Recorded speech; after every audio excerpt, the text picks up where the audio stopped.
Hey guys, Dave here. Well, to me there is nothing nicer than a roasted chicken with all the trimmings. I mean, some potatoes, carrots, asparagus, whatever you want to put with it. And it's also coming up to that time of year of Thanksgiving and Christmas. I mean, what perfect timing. So without further ado, let's get together and make this up. Alright, the first thing I'm going to do is grab up 2 or 3 good-sized potatoes. Go ahead and cut these in half, then cut them in good-sized, manageable chunks for baking. Because we are going to grab these up and toss them into the bottom of our roasting pan. Same thing with our carrot. Grab up a good-sized, decent carrot and peel it and then chop it up. There's also no reason why you couldn't use baby carrots, but I prefer whole carrots, so I'm going to go ahead and use those, but it's entirely up to you. And of course, these are going to go into the baking pan along with our taters. Grab up some of the good old olive oil and pour that over top of those potatoes and carrots. I just find this helps produce a bit of a better bake. Then season things up with some salt. And of course some ground black pepper. You could even use Italian seasoning and garlic too. Then we shall just toss and mix using our hands. Make sure that coats everything. And when these bake along with the chicken dripping comes down over the top of them and they get a little bit of char over the bottom, they are so good, my friends.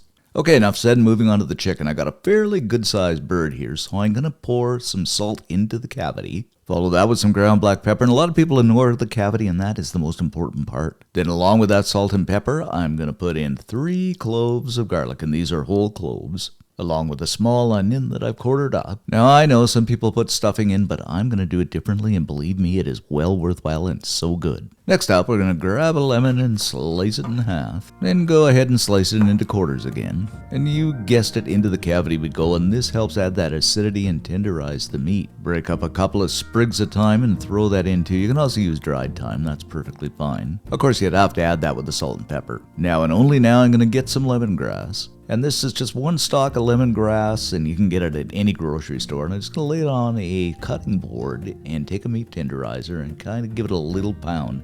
And this really helps extract the flavor. Okay, go ahead and fold that in half or even thirds. And of course, into the cavity we go. Man, oh man, what flavors we're going to have here, my friends. Now, I always go to an extra step and kind of grab up some string and tie up the legs of the bird. Doesn't have to be all perfect, just a good tie so they stay close, just, something like that. And the last little step, I'm going to take the wings and tuck them underneath because there's nothing worse than burnt wings.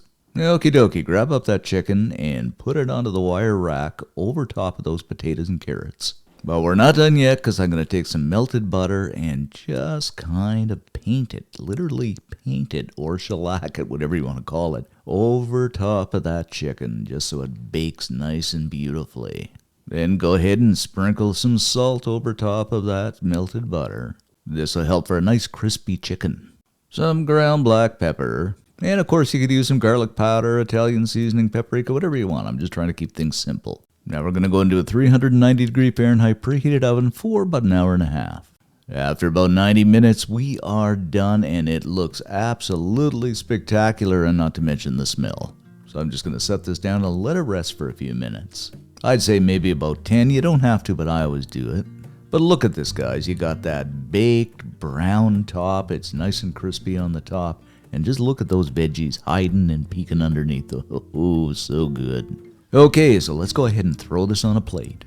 Then grab up those veggies and just look at these. Oh, and I say we got that little bit of a char on the bottom and they're done perfectly. Along with some green beans that I boiled up and salt and peppered them. I know I could have put them in with the potatoes and carrots, but they were an afterthought. Okie dokie, let's go ahead and cut that string. And of course, completely remove it here.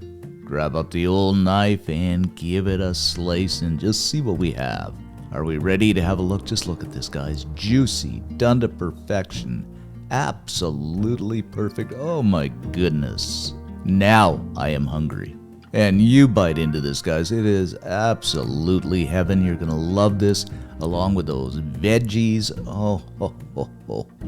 The greatest chicken dinner you will ever make. And if you do make it up, leave us a comment. Love to read them. Most of all, like and subscribe. It helps the channel out. Have a good Thanksgiving or Christmas or whatever you're making this. Stay safe, my friends, and we'll see you in the next video.